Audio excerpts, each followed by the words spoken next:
आणि तेही असं स्वयंसेवी संस्था आधी जरा व्यवस्थित सेटल व्हावं. तर कुठे गेला आनंद? हा, आपलं एकदम सेम वाक्य आहे. आधी जरा सेटल व्हावं व्यवस्थित, पोरं बाळ घर दार, एक घर एक फ्लॅट गाडी असं सगळं झालं, मग थोडं थोडं आपण समाजाचं देणं लागतो. थोडं समाजासाठी देणाऱ्या लोकांची भाषा पण काय असते? फूल नाही फुलाची पाकळी. काय भंगार विचार आहेत. म्हणजे जेव्हा घ्यायचं असतं काही, म्हणजे मला जर इथे सत्कार करणार असेल अमोल मानकर, तर मी विचार काय केलेल, एवढा मोठा बुके असेल, मोठा हार असेल आणि मला सगळे लोक हार घालतील आणि मी तो बुके घेईल. घेताना आणि द्यायची वेळ आली की फूल नाही फुलाची पाकळी. तर मला सगळ्यांनी सांगितलं असा वेडेपणा करू नको, गावाकडे येऊ नको. हे शिक्षण बिक्षण गावाकडे होत नाही. अनेक येऊन थकले आणि स्पर्धा परीक्षातून कलेक्टर बिलेक्टर होणं, गावाकडे तलाठी व्हायला कोण तयार नाही. सगळे घाबरतात, 5 लाख रुपये लागतात असं म्हणतात. गावाकडे येऊ नको, फसशील. मी त्यानंतर एक मंत्र शिकलो, तो तुम्हाला आज सांगतो आणि नंतर ते प्रश्नाकडे वळतील. मला सर्व लोक वेडे म्हणत होते की असं करू नको, असं होत नाही, असं आजपर्यंत कोणी केलं नाही आणि केलं तरी हे शक्य होणार नाही. मी त्यानंतर एक मंत्र शिकला आणि सगळ्यांना सांगितलं, ज्यावेळेस एखादी गोष्ट तुमच्या मनात येते की मला हे करायचंय आणि त्याच्यावर तुमचा पूर्ण विश्वास असतो आणि ते करण्यासाठी पूर्ण ताकद लावायची तुमची तयारी असते, येणाऱ्या कितीही अडचणींना सामोरं जाण्याची आणि त्याचे परिणाम भोगण्याची तुमची तयारी असते, आणि जर त्यावेळेस तुम्हाला अख्खं जग तुमच्या विरोधात उभं राहून तुम्हाला वेडं म्हटलं, तर समजायचं you are on right track. You are on right track. तुमच्या स्वप्नांना जर कोणी शहाणं म्हटलं की समजायचं काहीतरी चुकतंय, आणि तुमच्या स्वप्नांना कोणी वेडं म्हटलं की समजायचं की तुम्ही योग्य मार्गावर आहात. आणि त्याचं कारण तसंच आहे. जगाचा इतिहास जर तुम्ही बघितला तर आज जगाचा इतिहास असं सांगतो की हे जग घडवलं ते सर्व वेड्या माणसांनी, आणि त्यांनी इतिहास घडवला आणि जगातल्या बाकीच्या सर्व शहाण्या माणसांनी तो इतिहास वाचला. तुम्हाला इतिहास घडवणारे व्हायचंय का वाचणारे व्हायचंय, तुम्ही ठरवा. It is always our choice. Over to Manoj Govindwar. Sir, हे सगळं बरोबर आहे. स्वप्न पाहिलं, पण खरी गोम असते ती पैशांची, आर्थिक मदतीची. त्या वयामध्ये जिथे लोक तुम्हाला वेडं ठरवत आहेत, तिथे सगळं वैभव कसं काय उभं करता आलं? कोणतीही सुरुवात छोटी असते, बेबी स्टेप्स असतात. आपल्याला धंद्यामध्ये सुद्धा हा प्रॉब्लेम आहे. अख्ख्या मराठी माणसाचा सगळ्यात मोठा प्रॉब्लेम आहे खटोड साहेब. तो प्रॉब्लेम असा आहे की मराठी माणूस कधीच व्यवसाय करायला धजावत नाही, कारण त्याला लहानपणापासून असं सांगितलेलं असतं की धंद्याला पैसा लागतो आणि आपण गरीब माणसं. जे माणसं स्वतःला गरीब माणसं म्हणून घेतात ते आयुष्यात श्रीमंत होऊ शकत नाही, कारण त्यांनी स्वतःचा उद्धार केलेला असतो आधीच. ठीक आहे. तुम्ही जगातला कोणताही मोठा बिझनेसमॅन म्हणा घ्या, त्याच्याकडे लाखो करोडो रुपये होते म्हणून त्याने व्यवसाय सुरू केलेला नाही. त्याने रुपया 2 रुपया 5 रुपया 10 रुपयावर व्यवसाय सुरू केलाय आणि तो आता करोडो अरबो रुपये कमवतो. तसं कोणतीही संस्था, कोणतंही काम छोटं छोटं सुरू होतं, पण त्या छोट्या छोट्या कामात विश्वास असावा लागतो की एक दिवस आपण हे काम आपल्याला जेवढं मोठं करायचंय तेवढं नक्की करणार. आणि दुसरं, आपल्याला छोटं छोटं काम करत असताना मात्र आपल्याला मोठं काम होईल अशी आशा ठेवून त्याच्यामध्ये हृदय ओतावं लागतं, पूर्ण जीव ओतावा लागतो, तेव्हा हे काम होतं. सुरुवात जेव्हा केली तेव्हा 3,000 रुपये होते माझ्याकडे, आणि काम काय तर गरीब मुलांना शिकवणे. ठीक आहे. हे करताना मग माझे सेम टू सेम, म्हणजे आनंदची पण स्टोरी बरीचशी तशीच आहे की माझे वडील अचानक गेले. मी फर्स्ट इयरला असताना, ते डॉक्टर होते पण ते पण सामाजिक याच्यात असल्यामुळे फार काही नव्हतं, एक घर आणि एक शेत होतं. हळूहळू 3 वर्षात हे काम सुरू केल्यावर आमचं राहतं घर आणि शेत विकलं गेलं या कामासाठी, आणि माझा 7-12 कोरा झाला. तुम्हाला त्याची एक गंमत सांगतो. जेव्हा आपल्याकडे गमवायला काहीच नसतं तेव्हा टेन्शनच नसतं, समजतंय ना. माझ्या आईने मला ती परवानगी दिली, तिचे खूप आभार आहे. आणि मग मात्र नंतर हे माझं व्याख्यानाचं स्किल फार कामात आलं मला. आयुष्यात एक तरी स्किल काहीतरी कमवून ठेवा. मी कायम इंटरव्ह्यूला आलेल्या लोकांना असं विचारतो किंवा मला भेटणाऱ्या साधा प्रश्न विचारतो, तुला काय येतं? तो म्हणतो माझं MSc झालंय. मी म्हणतो ते नाही, तुला काय येतं? तो म्हणतो माझं MSc झालंय. मी म्हणतो नाही, तुला काय येतं? कारण डिग्री तुम्हाला पैसा देत नाही, डिग्री तुम्हाला जेवण देत नाही, तुम्हाला जे येतं ते तुम्हाला आयुष्य जगायला शिकवतं. तर मला माझं हे बोलण्याचं स्किल होतं आणि मला लोकांच्या हृदयात स्थान मिळवता येतं आणि मला त्यांच्यासाठी झटता येतं, हृदयाच्या कोपऱ्यापासून, बेंबीच्या देठापासून बोलता येतं, त्यांचं जीवन सुकर व्हावं म्हणून. याचाच उपयोग मला व्याख्यानं वर्कशॉपमध्ये झाला, त्याच्यातून पैसे येत गेले आणि मग मी त्याच्यावर गरिबीतली मुलं दत्तक घ्यायला लागलो, शिकवायला लागलो. आणि दुसरा इन्सिडेंट झाला, माझं लग्न ठरलं. म्हणजे मी BA केलेलं असतानाही माझं लग्न ठरलं, इमॅजिन करा.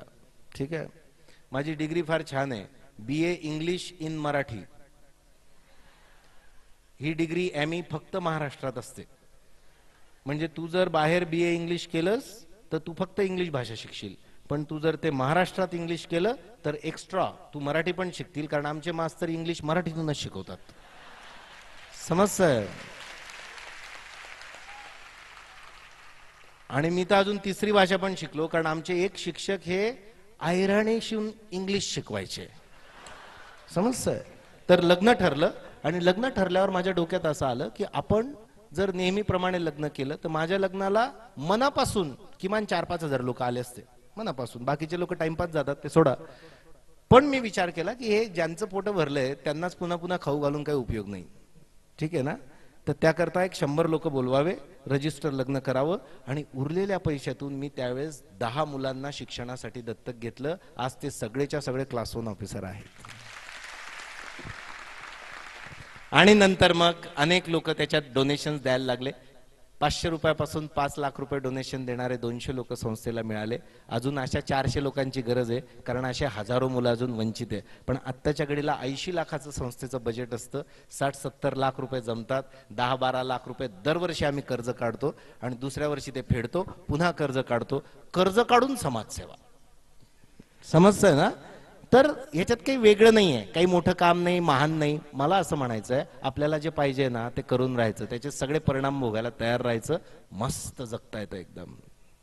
मनोज, मी थोडा एक वेगळा प्रश्न, मगाशी तो मुद्दा आला म्हणून, हे स्किल स्वतःतलं कसं ओळखायचं? तुम्ही सांगितलं की आपल्यात एक स्किल पाहिजे. डॉक्टर नरेंद्र जाधव माझे ज्येष्ठ मित्र आहेत आणि माझे मार्गदर्शक आहेत. ते कायम त्यांच्या भाषणात सांगतात, जो माणूस जन्माला येतो त्या प्रत्येक माणसामध्ये एक राजहंस असतो. म्हणजे प्रत्येकात एक काहीतरी जबरदस्त गोष्ट दडलेली असते. ते शोधत जाणं म्हणजे जीवनाचा प्रवास सुरू करणं असं असतं. आपण ते शोधत नाही, आपण खोदकाम करत नाही. काही लोकांना ते लवकर मिळतं. ठीक आहे ना? जसं ॲमीला ते लगेच मिळालं, तिला ते खेळायला आवडायचं, काही वाढायचं, आणि तिला ते समजलं आणि तिला झालं. ठीक आहे ना? तर आपल्या गावाकडच्या भाषेत ॲमीला एका फावड्याने काम होऊन गेलं. फावडा समजतं? शेतामध्ये. तुमच्यापैकी कोणाकोणाचे इथे, कोणाचे वडील IAS आहेत? नाही आहेत, एकच आहेत. बरं, IAS म्हणजे इंडियन ॲग्रिकल्चर सर्व्हिसेस, शेतकरी म्हणतोय मी. किती लोकांचे वडील IAS आहेत? वाह, क्या बात है. तर आपल्या शेतात ते फावडं असतं ना, त्या आम्हीने 1-2-3 फावडे मारले आणि आम्हीला समजलं आपल्याला काय पाहिजे आणि ती गेली. ठीक आहे. आता काहींना एका फावड्याने काम होणार नाही, वेळ लागेल, पूर्ण ट्रॅक्टर उपसावा लागेल, आणि काहींना तर JCB लावावा लागेल तो असा. पण आत ते शोधावं लागेल. बेटा, आपल्याला काय जमतंय? 2 मुद्दे सांगतो. आपल्याला काय जमतंय, आपल्याला काय आवडतंय, आणि काय केल्यानंतर आपल्याला खूप छान वाटतंय. हे जर तुम्ही शोधण्याचा बारकाईने प्रयत्न केला, काही लोकांची मदत घेतली, तर तुम्ही तुमचं पॅशन, तुमचं प्रोफेशन करू शकाल आणि उत्तम जगू शकाल. मनोज तसंच करतोय, आम्ही तेच करतेय, आनंद तेच करतोय, सारंग तेच करतोय. आणि म्हणून आम्ही जे काम करतो ना, तर आम्हाला थकवा नाही येत, कारण आम्ही, आमचं काम म्हणजे आमचा छंद आहे, आमचं पॅशन आहे. तर ते तुम्ही शोधा. आपल्याला पेशन्स कमी झालाय म्हणून आपण शोधत नाही, आणि आज शोधायला लागलो ना तर जरा त्रास होतो आणि आपल्याला त्रासाची कामं नकोय. म्हणून मग आपल्याला दिसतं की एक कोणतरी D.Ed.ला जातंय, अख्खी हाडवाड D.Ed.ला जाते. म्हणजे D.Ed.चे कॉलेज बंद पाडून टाकतात, इथपर्यंत D.Ed.ला जात आहे. समजतंय? आपल्याला दिसतंय कोण डिप्लोमा इंजिनिअरिंगला चाललंय, कारण ते म्हणतंय की कॅम्प्युटरला लय स्कोप आहे. म्हटले कशाला स्कोप आहे? कॅम्प्युटरला. तर कॅम्प्युटरला लय स्कोप आहे, पूर्ण पब्लिक कॅम्प्युटरमध्ये. तर हे असं केल्यामुळेच बेटा आपण आपलं आयुष्य जगत नाही, भंगार आयुष्य जगतो आणि तो म्हटला त्याप्रमाणे एक दिवशी आपण मरून जातो. म्हणून ते आपल्यातलं शोधायचं. मला काय कोणतं काम करताना मी खूप आनंदी असतो किंवा मी कोणतं काम करताना ना असा गडून जातो त्याच्यात की हे कसं आहे, हे काय आहे, कसं काम करतात. आणि खूप वेळ तुम्ही करत राहतात आणि आई येऊन सांगते अरे बस की, अरे झालं ना ते काम, नंतर कर, आधी जेव. म्हणजे ते तुम्हाला आवडणारं, जमणारं, इंटरेस्ट असणारं काम आहे. आता आपण आपल्याला इंटरेस्ट नसणारे कामं करतो आणि वाट बघत राहतो जेवायला केव्हा बोलवतील आपल्याला. समजतंय? तर मला जर तुम्ही व्याख्यान द्यायला सांगितलं किंवा काउन्सिलिंग करायला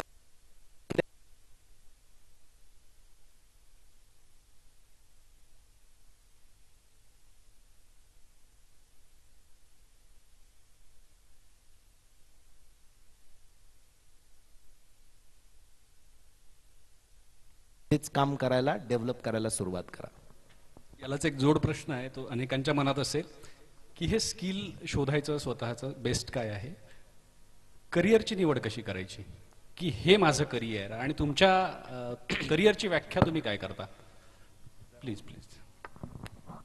मला बसून बोलायची सवय नाही. माझे 1600 व्याख्यानं झाले, मी आयुष्यात कधीच बसून बोललेलो नाही. पण त्या आज जरा यांनी मला सांगितलं होतं की बसायचं, आणि मनोजला एकटं पण वाटू नये म्हणून मग मी यांना बोलून घेतलंय. ठीक आहे. तर आपल्याकडे प्रॉब्लेम काय समजून घ्या.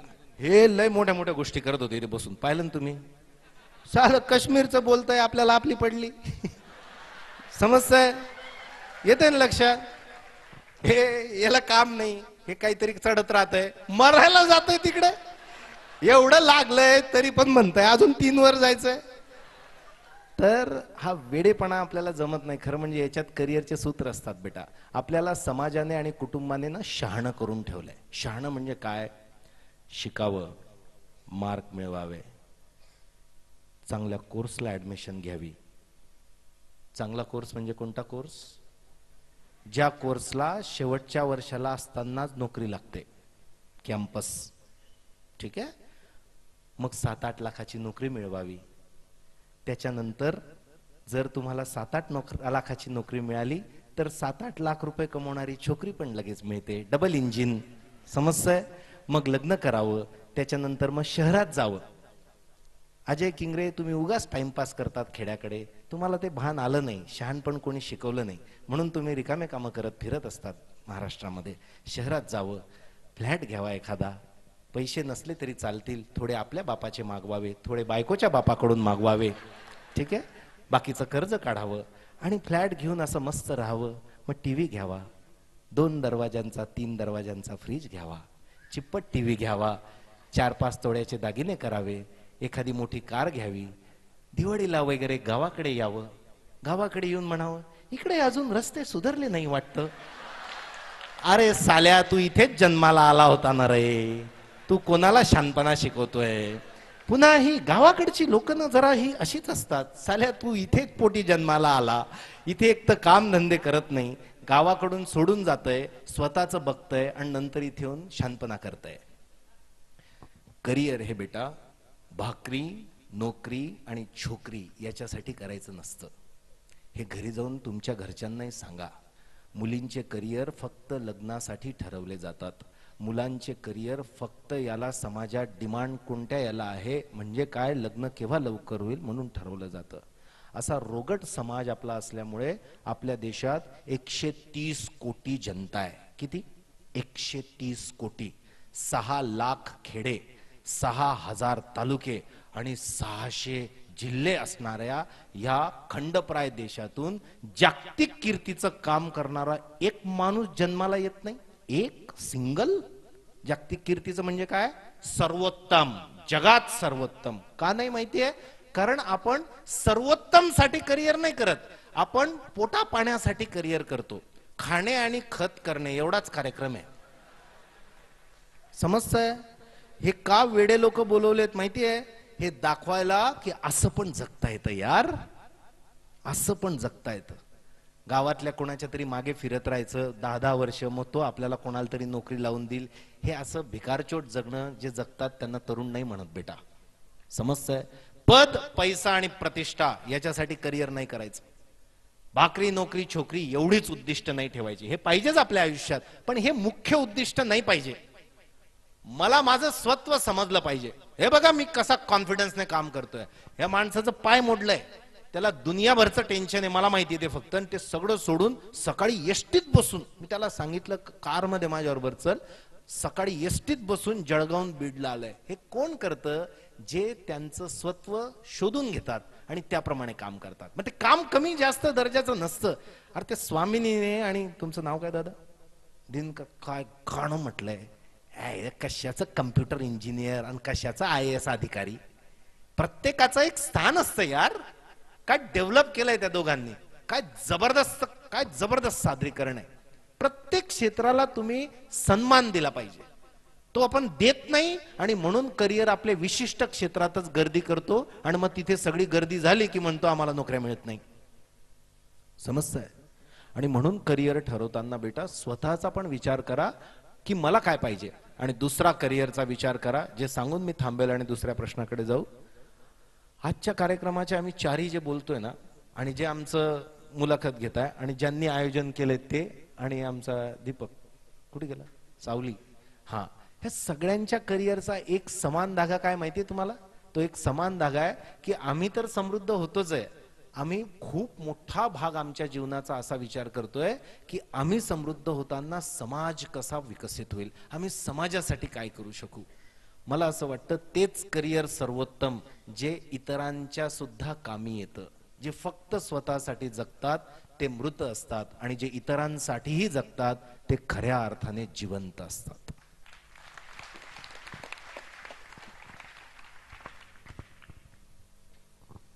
आता प्रश्नच संपलेत सर. नवीन प्रश्न तयार झालेत सगळ्या डोक्यांमध्ये. तरी मी मूळ मुद्द्याकडे येतो. दीपस्तंभ फाउंडेशनची स्थापना झाली. मला वाटतं आता महाराष्ट्रातले फक्त जिल्हे नाही तर खेड्यापाड्यात आपण पोहोचतोय. जवळपास 450 शाळांच्या विद्यार्थ्यांपर्यंत आपण ऑलरेडी पोहोचलोय. हजारो शिक्षकांपर्यंत आपण पोहोचलोय. इतकं मोठं काम, जे स्वप्न तुम्ही पाहिलं ते त्याच्यापेक्षा पुढे जाऊन ते पूर्तता होते त्याची, ते खरं होतंय. येस. हे सगळं सुरू असताना आता नवा प्रोजेक्ट, ज्याचा आपण क्लिप बघितली, मनोबल, त्या मनोबलच्या संदर्भात थोडीशी माहिती आम्हाला द्या.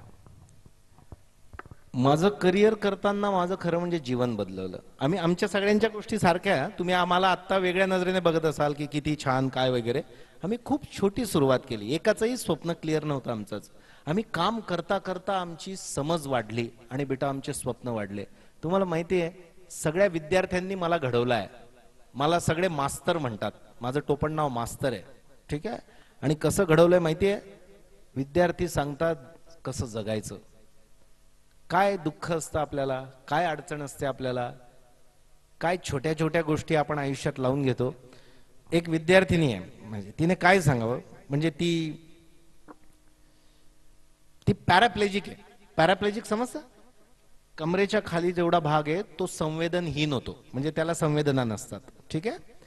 तर झालं काय, एकदा ती लहान होती, 8वी 9वीतली गोष्ट आहे, आणि ती झोपली होती घरी. रात्री झोपली, सकाळी उठली तर तिला असं वातावरणामध्ये ना असा कुबट वास असा वाटला, की असं कसं तरी मंद मंद वास येत होता. आणि तिला असं ते कसं तरी झालं उठल्यावर, की असा काय वास येतोय. तिला वाटलं काहीतरी एखादा छोटा प्राणी वगैरे काही झालं असेल. तिला त्याच्यानंतर जेव्हा ती चालायला लागली हात हे करून करून, आणि तिचं पायाकडे लक्ष गेलं तर तिचे 2 बोट उंदराने खाऊन घेतले होते. पायाचे 2 बोट खाऊन घेतले उंदराने. तिला समजलंही नाही का, संवेदनाच नाहीयेत. रोजच्या प्रातर्विधींपासून ते सगळ्या आयुष्यातल्या अडचणी आहेत. लग्न पण होत नाही, आणि तसं जगावं लागतं अनेक यातना घेऊन.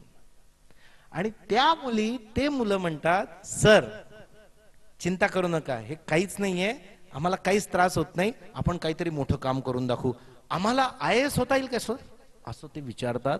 तेव्हा आपल्याला आपली लाज वाटायला लागते, आणि आपल्या आयुष्यातले सगळे प्रश्न आणि सर्व प्रकारच्या अडचणी संपून जातात. अशी विद्यार्थी सगळी नवीन नवीन काही काही गोष्टी शिकवत राहतात आणि नवीन स्वप्न पेरू शकतात. काय अशा आपल्या सगळ्यांचा सगळ्यात मोठा प्रॉब्लेम काय माहितीये इंडियामध्ये, जसं आनंद सांगत होता, आज छान जोडी जमली आहे. आनंद, ॲमी, असीम म्हणू आपण श्रीरंगला, आणि माझं घरचं नाव अमोल आहे. सगळे आहेत. ठीक आहे. आज तर आनंदने सांगितलं आपल्या मानसिकतेत प्रॉब्लेम आहे. कुठली पण मोठी गोष्ट आपण करायला घेतली की पहिला विचार आपल्या मनात येतो, हे जर नाही झालं तर मग हे मी जे करतोय ते नाही झालं तर काय होईल, माझं काय होईल, माझ्या घरच्यांचं काय होईल. आणि मनोज दादाने सांगितलं ते लोक क्या कहेंगे, लोक काय म्हणतील. आणि हेच आपल्याला फार मागे खेचतं. माझ्याकडे एक पोरग आहे, ते पाहिलं का, त्याचं 9वीत असताना त्याचे डोळे गेलेत. तो तेजस, ते गाणं त्याचं आहे बरं का, आवाज त्याचा आहे दादा, बेस्ट सिंगर आहे. 9वीत असताना डोळे गेले आणि तो म्हणतो सर मी ते आता विसरून गेलोय, मी आता ते विचारच नाही करत की माझे डोळे गेलेले आहेत. कारण एका व्याख्यानात मी बोललो होतो, स्वप्न पाहायला डोळे लागत नाहीत. स्वप्न पाहायला डोळे लागले असते तर डोळे असणाऱ्यांनी आजपर्यंत किती स्वप्न बघून ते पूर्ण केले असते. स्वप्न पाहायला डोळे लागत नाही, स्वप्न पाहायला जिगर लागतं, जिगर.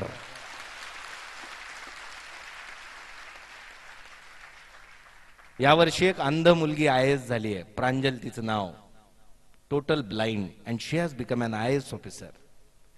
हे सगळं का होतंय समजून घ्या. आणि आपल्या जीवनात आपण जे ठरवतो का होत नाही, त्याचे 3च सूत्र आहे. एक, खूप मनापासून एखादी गोष्ट पक्की करणे आयुष्यात, यस हे मी करणार.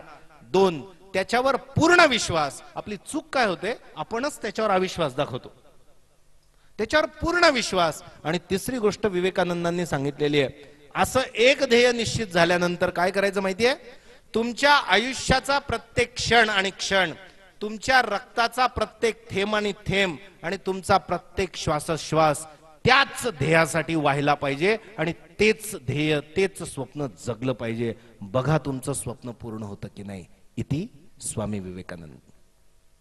आणि तशी ती मुलं जगतात आणि आपण मात्र आपल्यावर अविश्वास दाखवत राहतो. आत्ताच्या घडीला देशामध्ये 1 करोड अंध अपंग युथ आहेत, युवक अंध अपंग 1 करोड आहेत. एवढं मोठं काम आपल्याला सगळ्यांना करायचं आहे. आणि ती मुलंच ही सगळी स्वप्न देतात आणि म्हणून हे काम खूप वेगाने पसरत आहे.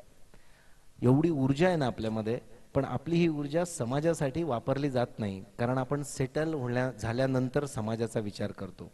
सेटलचा अर्थ सांगू अजून एक आनंद, जगात सेटल एकच गोष्ट असते माहिती कोणती, प्रेत. प्रेत प्रेत मेलेलं माणूस असतं ना, ते एकदम सेटल असतं, एक्सटर्नल फोर्स शिवाय हालत नाही. किती लोकांना सेटल व्हायचंय,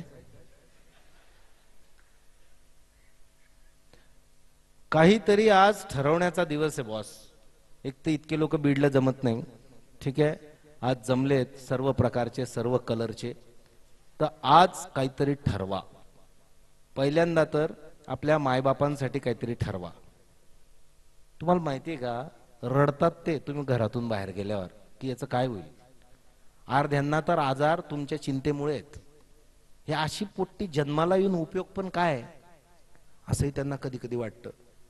चांगलं आहे असं वाटणं. आज पहिली गोष्ट ठरवा, माझ्या आई वडिलांना किमान माझ्यामुळे दुःख होणार नाही. किती सन्मान मिळेल तो तुमच्या स्वप्नांचा विषय. माझ्या आईला पुण्याला ज्ञानप्रबोधिनी संस्थेने 15 दिवसापूर्वी राधामाता पुरस्कार दिला. ते याच्याकरता दिला जातो दरवर्षी एका महिलेला, महाराष्ट्रातल्या ज्या महिलेचा मुलगा हा सामाजिक कामासाठी आयुष्य समर्पित करतो, त्यांच्या आईला ते पुरस्कार देतात. बॉस, रडलो मी ढसाढसा त्या कार्यक्रमामध्ये. अरे असा विचार करा की तुमच्या आईचा सत्कार होतोय तुमच्या कर्तृत्वामुळे. साला जिंदगी तुमची कामाला येऊन जाईल. नाही तर कसे जिंदगी जगतात लोक, किड्या मुंगे बरे, ते तरी काहीतरी काम करत राहतात, झाडं बरे लोकांना ऑक्सिजन देतात. कसे लोक जिंदगी जगतात, ते जगतानाही कोणाच्या कामाची नाही आणि मेल्यावर तर कोणी कुत्र भुकत नाही, विचारत नाही. आई बापाला सन्मान नंतर, आपल्यामुळे त्रास नाही पाहिजे बॉस, त्रास नाही पाहिजे एक. आणि दुसरं, असं काम करा की किमान आपल्या गावाला आपला अभिमान म्हटला पाहिजे. किमान आपल्या गावाला.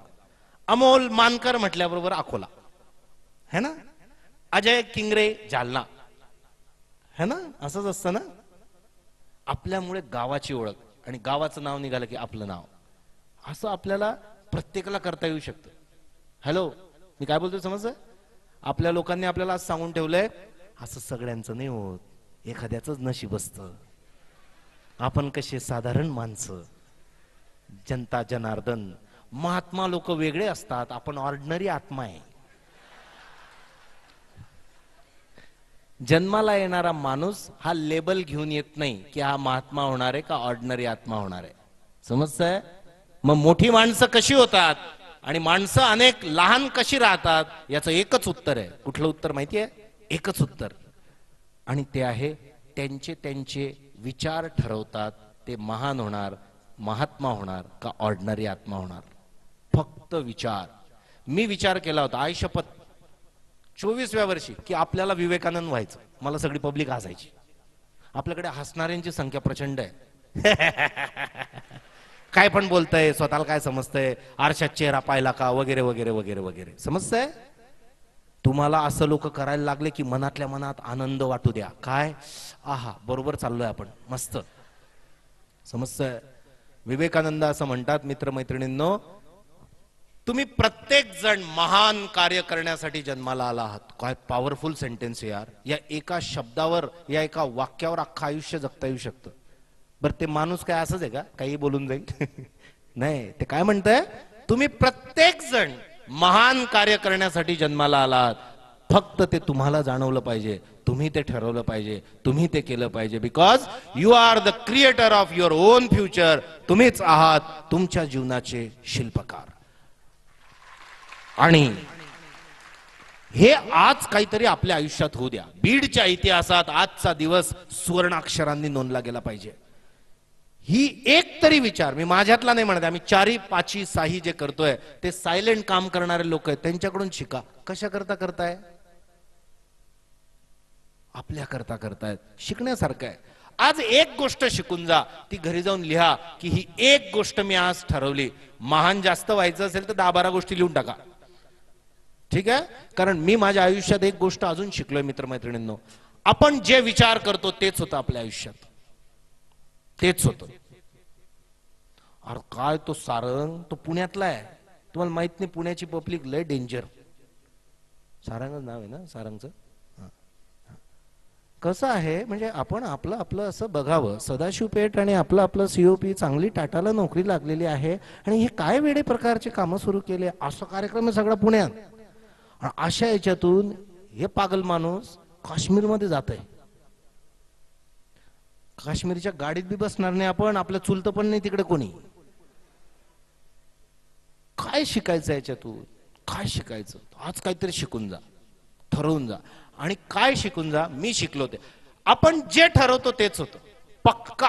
हे बा, आत्ता ज्याला जायचंय तो काय करेल? इथून समोर वाटेल की नको, लोक काय म्हणतील वगैरे ना. लाज वाटतेच, लाज वाटली पाहिजे. बरं, हे लक्षात ठेवा, लाज वाटली पाहिजे. पण ज्याला जायचं पक्क केलंय त्याने, समजा याने ठरवलं की आपल्याला जायचंच आहे, हे जाऊ नाही शकणार.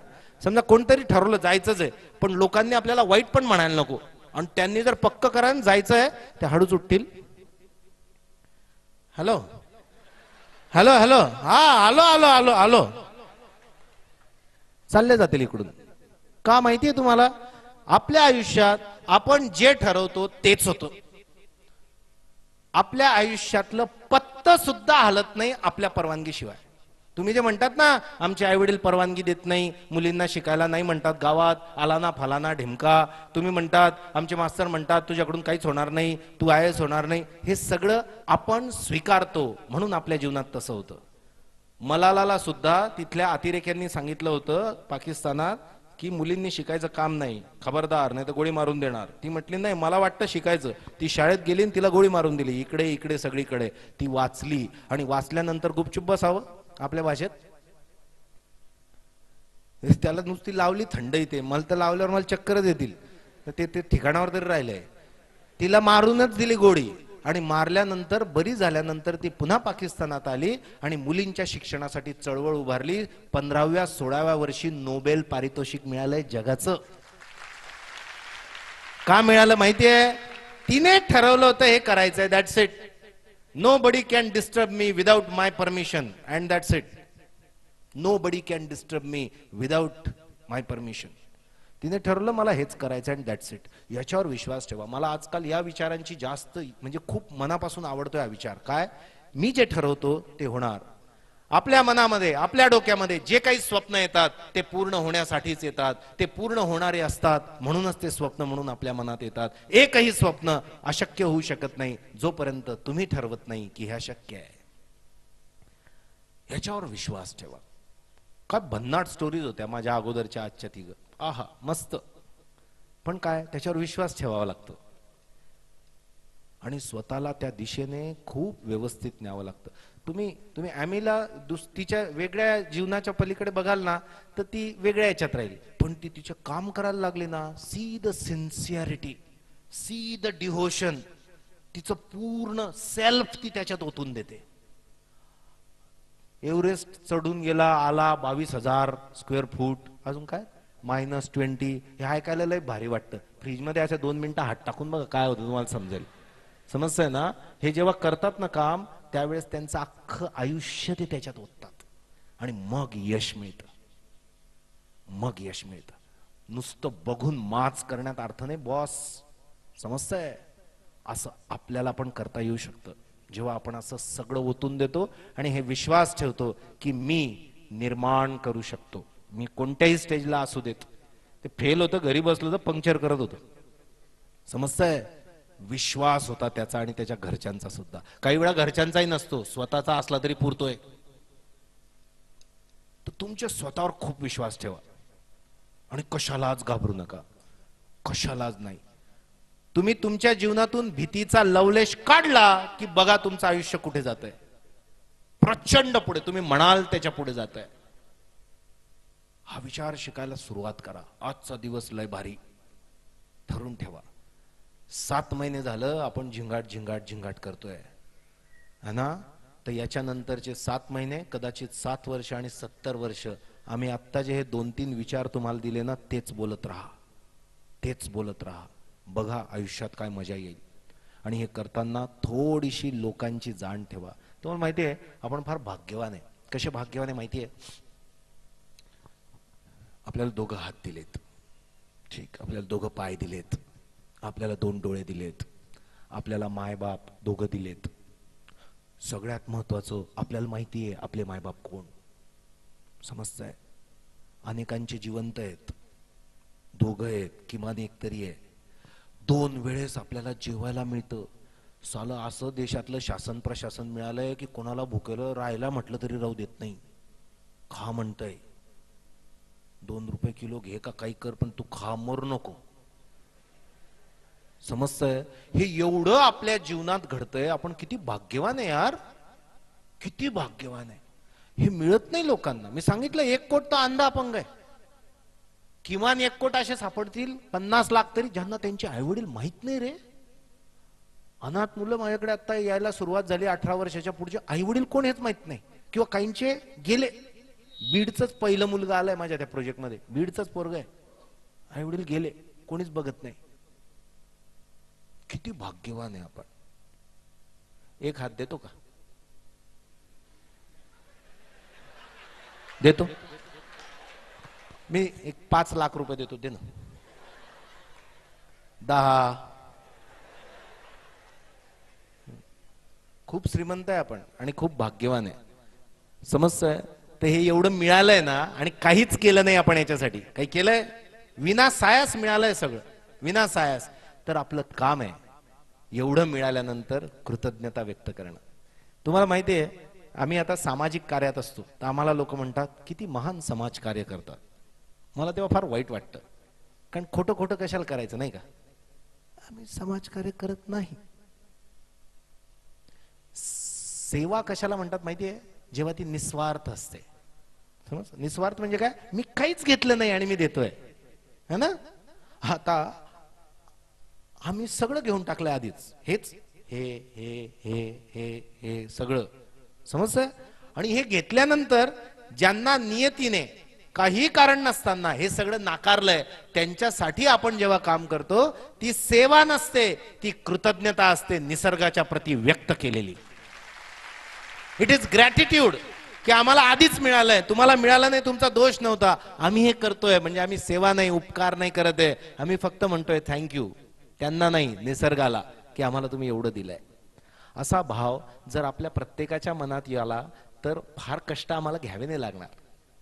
हे कोणी घेत नाही कष्ट आपल्याकडे, म्हणून विशिष्ट संस्थांवर विशिष्ट लोकांवर तो सगळा भार येतो. ऍक्च्युली तो आमच्यासाठी भार नसतो, ही कृतज्ञतेची आम्हाला संधी असते. पण तो आनंद, तो समाधानाचा भाग तुम्ही पण घ्यावा, नक्की काहीतरी करावं, यासाठी या कार्यक्रमाचं प्रयोजन आहे. Next question. काय करता येईल? देश सेवा काय माहितीये? सगळ्यात मोठी समाजसेवा एकदम आत्तापासून सुरू करता येईल अशी. कोणालाच त्रास देऊ नका, ही सुद्धा खूप मोठी समाजसेवा आहे. समजतंय? आपले आपले चांगले राहा, कोणाला त्रास देऊ नका, नकारात्मक बोलू नका. कोणी काही करण्याची हिंमत करत असेल तर त्याला पूरक वातावरण द्या, त्याला 2 चांगले पोषक शब्द द्या. आपलं आपलं घर सांभाळा, माय बापांना सांभाळा. गावाकडे फार भयानक परिस्थिती आहे आणि शहरात पण आहे. 60च्या वरच्या लोकांनी इतके हाल कोणाचे नाहीत. घरातल्या घरात वृद्धाश्रम आहेत. कारण आपल्याला इतके वेगवेगळे नाद लागून जातात नंतर वेगवेगळ्या प्रकारचे, आणि स्वतःत गुरफटून जातो. काळजी घ्या लोकांची, आपल्या परिसरातल्या लोकांची. मुस्लिम धर्मामध्ये असं एक म्हटलंय, सगळ्या धर्मांमध्ये चांगल्या गोष्टी दिल्या, की तुम्ही जिथे राहतात तिथून इकडे 40 घरं आणि इकडच्या बाजूला 40 घरं आणि मागे 40 घरं आणि पुढे 40 घरं, कोणीच भुकेला राहता कामा नये, नाही तर त्याचं पाप तुम्हाला लागणार. ही काळजी तुम्ही घ्यायची. समजतंय? हे सगळ्या याच्यात दिलेलं आहे. आणि मला समाज कार्याचं सगळ्यात मोठं काम मला माझ्या दृष्टीने वाटतं, माझं मत आहे ते एज्युकेशन. तुम्ही लोकांना जेवण देण्यापेक्षा ते जेवण कसं कमवता येईल याचं जेव्हा प्रशिक्षण देणार ना, तर ते आयुष्यभरासाठी सेट होतील. चांगल्या पद्धतीने स्वतःला ते चांगल्या पद्धतीने उभारू शकतील. कारण आज तुम्ही एखाद्याला छत्री वाटली, पाऊस पडतोय बुवा, गरीब आहे छत्री, मग नंतर ऊन पडेल, मग टोप्या वाटाव्या लागतील, मग थंडी पडेल, मग तुम्हाला कंबल वाटावं लागतील. असे किती लोकांना काय काय वाटत राहणार. समजतंय ना?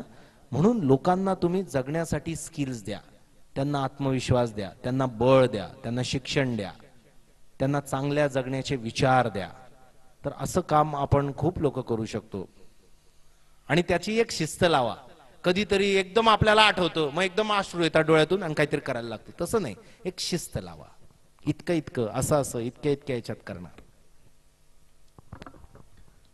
सर, हे सगळं ऐकून अनेकांच्या मनात येते स्वतःचं आयुष्य आता बदललं पाहिजे.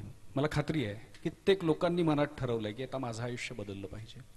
पण तरीही कधी कधी घरची परिस्थिती खूप खराब असते, आर्थिक परिस्थिती खराब असते, शिकायची इच्छा आहे पण तसं शिक्षण गावामध्ये नाही आहे, खेड्यापाड्यातली मुलं इथे येऊन शिकतात. अशांसाठी दीपस्तंभ फाउंडेशन काय करू शकेल? मी पहिल्यांदा एक तुम्हाला सांगतो, आपण गरीब आहोत हे आधी तुम्ही सोडून द्या. आपल्याकडे बरेच लोक योजनांसाठी गरीब होतात. समजतंय? मी सर्वात जास्त गरिबांमध्ये फिरलेला माणूस आहे. इकडचं लाईट लाव. हा, मी अनेक गरीब, आता दरवर्षी 200-225 गरिबीतली मुलं आम्ही शिक्षणासाठी दत्तक घेतो, त्यांना राहणं खाणं प्रशिक्षण देऊन अधिकारी करतो. इतके डुप्लिकेट गरीब असतात, बाकीचे काय सांगू. घरी जावं तर म्हणतात कुठे घर आहे? ते घर समोर दिसतंय ना, त्याच्यावर छत्री आहे, ते घर आमचं आहे. छत्री म्हणजे काय? डिश. घरी जावं, रंगीत टीव्ही असतो, ठीक, किमान 2 लोकांकडे फोन असतो, इनकमिंग का असे ना. समजतंय? आणि पुन्हा मंगळवार शुक्रवार रविवार नियमित सुरू असतं. ज्यांना समजलं नाही त्यांनी, ज्यांना समजलं त्यांना नंतर विचारून घ्यायचं काय किलो आहे, मग कोणती गरिबी आहे. आपल्याला घडवण्यासाठी पैसे जमवता पण आले पाहिजे आणि कमवता पण आले पाहिजे आणि वापरता पण आले पाहिजे. आणि अत्यंत हालाकी असेल ना बेटा, या देशात इतकी चांगली परिस्थिती आहे, इतके चांगले माणसं आहे की खऱ्या गरजू माणसाला, ज्याला उभारी घेण्याची इच्छा आहे, तो कधीच मागे राहू शकत नाही, कधीच नाही. इतकी चांगला देश आहे, तुम्हाला सांगतो, प्रत्येकाच्या हृदयाला पाझर फुटतो खरी परिस्थिती असली आणि खऱ्या हृदयाने मागितलं तर. एक विद्यार्थी आमच्याकडे, अनेकांना माहिती त्याची स्टोरी, मी त्याचं पुस्तक पण आणलं, घ्याल. जन्माला यायच्या अगोदरच आईच्या पोटात 3ऱ्या महिन्यात ते बाळ असताना त्याचा बाप गेला. ठीक, बाप गेला तर गेला. दुसरं संकट असं आलं की त्याचे नातेवाईक आले त्या बाईकडे. त्या बाईला आधीच एक मुलगा एक मुलगी, तर ते नातेवाईकांना वाटलं आपल्याला खर्च करायला लागतं याचा आता खूप पुढे. बाईचा नवरा गेला, कोण करणार सगळं काम? तर ते तिला म्हटले, तुला एक मुलगा आहे, एक मुलगी आहे, एक पोरशे एक पोऱ्याशे, मग आई तिसरं कसाले लई राहिनी, तुन पैसा नाही, खावाले नाही, काही नाही, त्यांपेक्षा आऊपोऱ्या पाठ टाक, म्हणजे या पोटातल्या मुलाला तू मारून टाक. नालायक लोक पण जन्माला येतात. आता ती सिस्टीम मध्ये आहे काहीतरी गडबड, ठीक आहे. तरी तो जन्माला येतो, त्याच्या मावशीने त्याला वाचवते, मावशी घेऊन जाते घरी, आणि ते बाळ 6 महिन्यांनी जन्माला येतं, शिकतं. त्याच्या अख्ख्या 40 एकरच्या 40 किलोमीटरच्या एरियात कोणीच शिकत नाही, आणि ते पोरगच शिकायला जातं. त्याच्या बरोबरचे मुलं मुली अजयजी काय करायचे माहितीये? सकाळी उठले, भिल्ल आदिवासी समाजाचे पोरं सकाळी उठले की चालले जंगलामध्ये, पक्षी मारा, पक्षी मारून पडला तिथेच सोला, तिथेच बार्बेक्यू, समजते? तिथेच भाजून खायचा, ठीक. घरी यायचं, दुपारी पुन्हा नदीकडे जायचं, मासे पकडायचे, पकडले तिथेच बार्बेक्यू, तिथेच खायचा, घरी यायचा. आणि अशा वातावरणातलं हे पोरग जिल्हा परिषद शाळेत शिकतं, पुढे जातं, मास्तर चांगले मिळतात. आयुष्यात 2 घटक फार महत्वाचे, जन्म देणारे मायबाप आणि कसं जगावं ते सांगणारे मास्तर. हे जर भेटले ना बॉस, तर जिंदगी कामात येते, मस्त. आणि इतकं महान कार्य करण्यासाठी मास्तर व्हायचं असतं, समजतंय ना? 7वा 8वा जे काही त्याच्यासाठी नाही, ठीक आहे. तर असे मास्तर भेटतात, पोरग पुढे जातं, शिकतं, मोठी स्वप्न बघतं, चांगल्या सवयी लावून घेतं. चांगल्या सवयींना पैसे लागतात? नाही लागत. चांगल्या सवयी लागतं, पोरग शिकतं, ग्रॅज्युएट होतं. आणि तुम्हाला सांगतो, हे पोरग जेव्हा लहानपणी रडायचं ना, म्हणजे आता तुला हिंदीत सांगू का, मराठीत समस्या आहे आम्ही, जब वो छोटा था ना, लहान था, तो आपली हिंदी म्हणजे साला डेंजर कार्यक्रम एकदम. लहानपणी तो रडायचा बेटा, तर इतकी वाईट परिस्थिती आणि इतके वाईट हालात होते की त्यांच्या घरात दारू विकायला ठेवायचे. त्याची आई दारू विकते, त्याची आई काम करते, शेतात दारू तयार करणे आणि विकणे.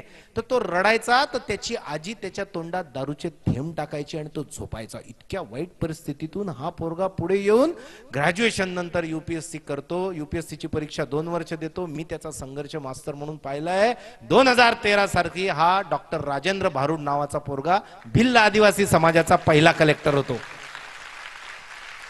पहिला कलेक्टर आदिवासी भिल्ल समाजाचा. काय सांगतं हे? त्यांनी विचारलेल्या प्रश्नाचं उत्तर असं आहे, माणसाला आयुष्यात मोठं किंवा छोटं ही परिस्थिती करत नाही, तर त्याची मनस्थिती करते. तो विचार कसा करतोय. पैशाचा संबंध नाही. तुम्ही कुठे शिकलात, मराठी मीडियम, इंग्लिश मीडियम, गरीब आहात, श्रीमंत आहात, मायबाप शिकलेले आहेत, अशिक्षित आहेत, याचा आणि तुमच्या आयुष्यात प्रगती करायचा काहीही संबंध नाही. सारंगचे वडील शिकलेले होते, तरी सारंग पुढेच गेला. आणि याचे वडील थोडे कमी शिकलेले होते, पंक्चरचं दुकान होतं, तो पण पुढेच गेला. माझे वडील लवकर वारले, तरी मी पुढेच गेलो. तुमच्यापैकी काहींचे वडील अजूनही असतील, तुम्ही पुढेच जातायत. ह्या असण्या नसण्याचा, पैशाचा, गावाचा, तुम्हाला असं वाटत असेल बीड सारख्या ग्रामीण भागात असल्यामुळे मी पुढे गेलो नाही. भंगार बोलतायत तुम्ही सगळं. तुमच्या गावाचा आणि प्रगतीचा काय संबंध नाही. याच गावात राहून हा माणूस प्रगती करू शकतो की नाही? असं म्हटलं की पब्लिक म्हणते, आता ज्याचं त्याचं नशीब असते. म्हणजे काही झालं की नशिबाला बोट दाखवलं की आपण मोकळे. हाथों की लकीरों में नसीब नहीं होता है, हाथों की लकीरों में नसीब नहीं होता है, क्योंकि नसीब तो उनके भी होते हैं जिनके हाथ पैर और आंखें नहीं होती. नशीब बिशीब कार्यक्रम नसतो. आणि चुकून थोडाफार असला, ग्रह तारे आला ना फलाना, तर ते बदलवण्याची ताकद देऊनच माणसाला या पृथ्वीवर जन्माला घातलं जातं. येतंय लक्षात? And that's done. आणि ते पोरग कलेक्टर झालं. परिस्थितीचा प्रॉब्लेम नाहीये, मनस्थितीचा प्रॉब्लेम आहे. शेवटचं उदाहरण देतो आता या प्रश्नाच्या उत्तराचं. मी एकदा ऑफिसला बसलो होतो, एक मुलगी माझ्याकडे आली. हे मनोबल केंद्र सुरू केलंय म्हणून आली. मी तिला आल्या आल्या पाहिल्यानंतर आधी ढसाढसा रडलोय, ठीक आहे. दीपक काकाने आणि यांनी ते पाहिलंय त्या पोरीला. त्या मुलीला असं आहे सारंग, तिला एक हात आणि एक पाय नाहीये. देवाची कृपा की ते बरं क्रॉस मध्ये दिलंय, म्हणजे एका बाजूचा एक हात एक पाय, तसं नाहीये. इकडचा पाय नाही, इकडचा हात नाही, तर ती कशी चालते? म्हणजे ती कशी चालत आली ते सांगतो, ज्याच्याने मी एकदम शॉक झालो. म्हणून मी म्हटलं पाय दोघं दाखव, काय देतो एखादा? नाही आता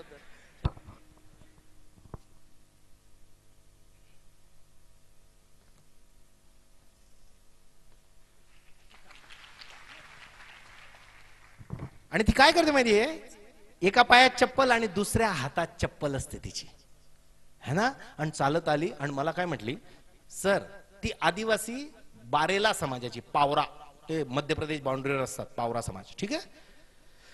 एक हात नाही, एक पाय नाही, आणि शरीर तिचं छोटं आहे अजून जन्मता, ठीक आहे. चालत आली सावळीशी, ती मला म्हणते आणि हसते, मला म्हणते, सर तुम्ही खूप चांगलं काम केलंय अंध अपंगांसाठी, तर तुमचं अभिनंदन करायला आली म्हणे. मी माझा चेहरा असा शॉक लागल्यासारखा, मी नुसतं पाहतो ते. पण सर माझं एक काम आहे म्हणे तुमच्याकडे, तुम्ही ते ग्रॅज्युएशन नंतर घेतात, दत्तक मुलगा मुलगी कोणी पण, गरीब आणि अपंग अंध, पण माझं 12वी झालंय, मला आताच तुम्ही दत्तक घ्या म्हणे 3 वर्ष.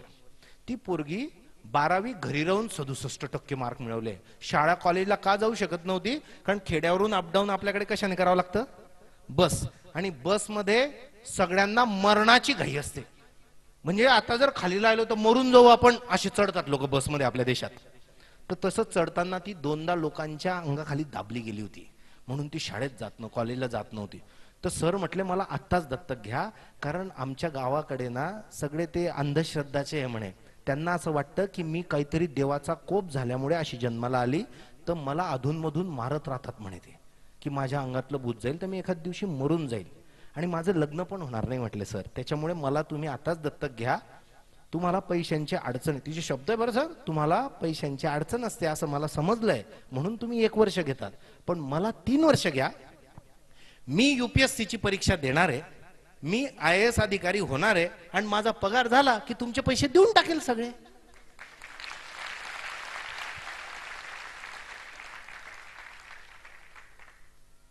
कशाची परिस्थिती आणि कशाचा, तुम्हाला सांगा, मी नाही, कोणी पण असं, कोणी अशा परिस्थितीतलं कोणी आलं तर तुम्ही काय म्हणणार आहे, माझ्या पैसे नाही, आमच्याकडे नसतात, आम्ही काय करतो माहितीये, त्यांना असं उत्तर नाही देतात. कसं आहे, पैशाचं नाटक नाही करता येत ना, खूप वाटतंय तसं करावंसं, असे भंगार डायलॉग मारून उपयोग होत नाही संवेदनशील मनाला. मित्रांना फोन करणे, पैसे निर्माण करणे आणि अशा मुलांना शिकवणे. मुद्दा असा आहे, आर्थिक परिस्थितीने बेटा काहीच राहत नाही, जर तुम्ही अतिशय हृदयापासून एखादी इच्छा प्रकट करत असाल, आणि तेवढी एनर्जी, त्या पोरीला काय कॉन्फिडन्स. आपण काय म्हणतो, मी साताऱ्याकडे कार्यक्रमाला गेलो होतो, काय म्हणता माहिती पोरं तिकडे, UPSC द्यायचा प्रयत्न करतोय, मारी, म्हणजे UPSC द्यायचा प्रयत्न करतोय, बघू आता, झालं तर झालंय, नाही तर बघू गावाकडच काहीतरी. आणि तिची भाषा काय आहे, मी UPSC देणार, मी IAS होणार, आणि माझा पगार झाला की तुमचे पैसे देणार, दॅट्स इट. आपलं कसं असतं, UPSCचा मी आता देऊन पाहतो, जर मी पास झालो आणि जर माझा पगार झाला तर तुमची देण्याची शक्यता आहे पैसे. असा आत्मविश्वास जबरदस्त बघितल्यानंतर कोण माणूस तुम्हाला मदत करणार आहे. समस्या आहे. परिस्थितीच्या नावाने बोमा मारणं बंद करा, पहिली गोष्ट. दुसरी गोष्ट, खेड्यातले आहेत म्हणून आरोड्या मारणं आणि स्वतःचं ब्रँडिंग खराब करणं बंद करा. बीडचं ब्रँडिंग म्हणून पण खराब झालंय. तसं करावंसं, असे भंगार डायलॉग मारून उपयोग होत नाही संवेदनशील मनाला. मित्रांना फोन करणे, पैसे निर्माण करणे आणि अशा मुलांना शिकवणे. मुद्दा असा आहे, आर्थिक परिस्थितीने बेटा काहीच राहत नाही, जर तुम्ही अतिशय हृदयापासून एखादी इच्छा प्रकट करत असाल आणि तेवढी एनर्जी, त्या पोरीला काय कॉन्फिडन्स. आपण काय म्हणतो, मी साताऱ्याकडे कार्यक्रमाला गेलो होतो, काय म्हणता माहिती पोरं तिकडे, UPSC द्यायचा प्रयत्न करतोय, मारी, म्हणजे UPSC द्यायचा प्रयत्न करतोय, बघू आता, झालं तर झालंय, नाही तर बघू गावाकडच काहीतरी. आणि तिची भाषा काय आहे, मी UPSC देणार, मी IAS होणार, आणि माझा पगार झाला की तुमचे पैसे देणार, दॅट्स इट. आपलं कसं असतं, UPSCचा मी आता देऊन पाहतो, जर मी पास झालो आणि जर माझा पगार झाला तर तुमची देण्याची शक्यता आहे पैसे. असा आत्मविश्वास जबरदस्त बघितल्यानंतर कोण माणूस तुम्हाला मदत करणार आहे. समस्या आहे. परिस्थितीच्या नावाने बोमा मारणं बंद करा, पहिली गोष्ट. दुसरी गोष्ट, खेड्यातले आहेत म्हणून आरोड्या मारणं आणि स्वतःचं ब्रँडिंग खराब करणं बंद करा. बीडचं ब्रँडिंग म्हणून पण खराब झालंय. मग म्हटलं साल्या काम कर ना, बेकार झाली परिस्थिती. तर बोंबलून उपयोग होणार आहे, आरड्या मारून उपयोग होणार आहे, रडून उपयोग होणार आहे. रडलात ना तर लोक जास्त रडवतील तुम्हाला, आणि तुम्ही त्या परिस्थितीवर मात करायला गेलात ना तेवढेच हजारो हात तुम्हाला मदत करायला येतील. म्हणून परिस्थितीला दोष द्यायचा नाही, तर परिस्थितीवर मात करून समोर यायचं. Over to Manoj Govindwar. सरांचा स्टॅमिना किती तासांचा आहे? 14. पण आपल्याला थोडंसं वेळेचं बंधन आहे, आणि मला खात्री आहे की सर बोलत राहतील, तुम्ही रात्रभर इथे बसून राहाल. इतकं अप्रतिम त्यांचा संवाद असतो, त्यांचं बोलणं असतं. पण मी शेवटचा प्रश्न आता विचारतोय, आयोजकांकडनंही तशी सूचना मला आली आहे. तो प्रश्न थोडासा तुमच्या सगळ्यांशी डायरेक्टली रिलेटेड आहे. सर, स्पर्धा परीक्षा या विषयाच्या अनुषंगानं प्रचंड जागृती झालेली आहे सगळीकडे, आणि दीपस्तंभाचं काम त्यामध्ये फार महत्वाचं आहे, रोल. पण तुम्हाला असं वाटतं का, तुम्ही काय सजेस्ट कराल की स्पर्धा परीक्षेसाठी कोणी प्रयत्न करावा? आता त्या प्रयत्नांच्या संदर्भातच तुम्ही बोलत होतात. मी थोडंसं शॉर्ट मध्ये सांगतो, वेळ झालाय, आपण नंतर कधीतरी पुन्हा बोलूया. आपल्याकडे ना लाटांवर चालणारा देश आहे आपला. लाटा समजतं? मागे डीएड ची लाट आली होती जोरात. 20 वर्षापूर्वी ITI ची लाट आली होती जोरात. सगळे ITI करून पुणे. तशी आता 10 वर्षात स्पर्धा परीक्षांची लाट आली आहे. राजकीय लोक सुद्धा आणि समाजाच्या कार्यक्रमांमध्ये सुद्धा भर स्टेजवरून सांगतात, सर्वांनी स्पर्धा परीक्षांकडे वळावे. खाऊ आहे का भंडारा लावलाय तिकडे, चला सगळे या आणि सगळे अधिकारी व्हा? असं नाहीये बेटा. आपल्या देशामध्ये विषयावरून करिअर निवडतात, म्हणजे सब्जेक्ट वरून करिअर निवडतात. किती मूर्खपणा आहे. आपल्याला सब्जेक्ट जगायचा असतो का आयुष्यभर? त्या करिअरचं प्रोफाईल जगायचं असतं. म्हणजे आपल्याला स्पर्धा परीक्षा का द्यायच्या वाटतात? एक तर पक्की नोकरी आहे, दुष्काळाचा त्याच्यावर परिणाम होत नाही. ठीक आहे, लवकर लग्न होतं, आणि काय राव रुबाब राहतोय, wow wow wow wow wow wow wow गाडी, आणि एक माणूस दरवाजा उघडतोय, एक माणूस पाणी हातात देतोय. हे अशासाठी अधिकारी होऊ नका. तुम्ही कधी पास पण होणार नाही, आणि चुकून झालात तर चांगले अधिकारी होणार नाहीत. समजतंय? कशासाठी वा? ते कामाचं स्वरूप समजून घ्या. प्रचंड काम करावं लागतं त्याच्यात, वेड्यासारखं काम. बरं, वेगवेगळ्या जबाबदाऱ्या, ज्याची फ्लेक्झिबल पर्सनॅलिटी आहे ना त्यानेच अधिकारी व्हा. म्हणजे आज तुम्ही कलेक्टर राहाल आणि 5 वर्षानंतर तुम्ही पशुसंवर्धन दुग्ध विकास भागाचे मुख्य सचिव राहाल. काय संबंध आहे? तर तसं नाही. तिथे फ्लेक्झिबिलिटी पाहिजे, निर्णय क्षमता पाहिजे, लीडिंग पाहिजे. लीड करावं लागतं 8-8, 10-10 हजार लोकांना. पुन्हा निर्णय घ्यावे लागतात, व्यापक काम करावं लागतं. असं करायचं असेल तर जा.